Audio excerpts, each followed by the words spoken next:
in November 1954, I came to Dallas to look for a teaching job.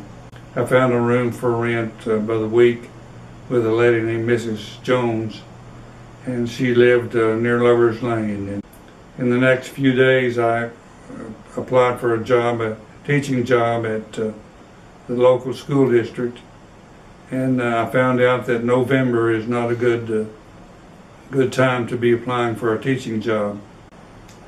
2 or 3 weeks went by, and suddenly I wasn't getting anywhere, and suddenly out of the blue I got a phone call.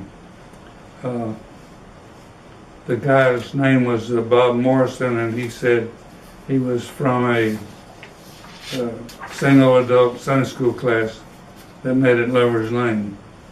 But all the time he was talking to me, I was thinking, no way that I'm going to go into a strange church, look for a classroom, and then walk in cold turkey. Then Bob said to me words that I feel are God's words.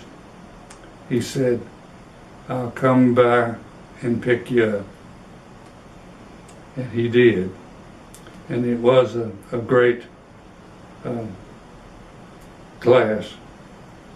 I continued in that Sunday school class for several years, and we went to several retreats at Bridgeport, and we met a lot of other classes. One class in particular that we got along very well with was one from Brooklyn Avenue in Oak Cliff.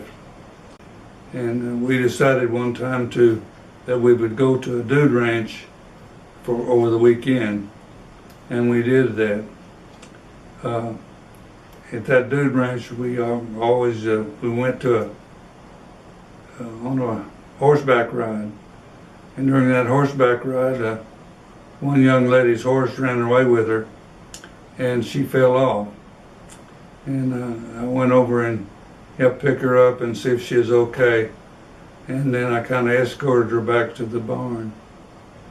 That young lady's name was Mary Ann, and we'd been married for 56 years. Bob Morrison worked for Timco Aircraft and as an engineer, and he looked on the engineering job postings and found a job for a weight control engineer, and I applied for that job and got it, and I retired from that derivative of that company some time ago.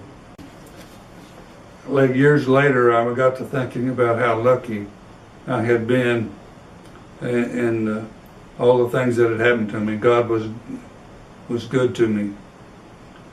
And I had a sudden thought, how did Bob know my phone number?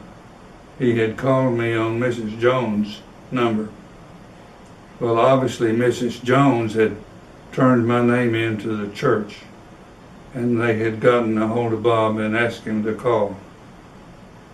I believe that God speaks to us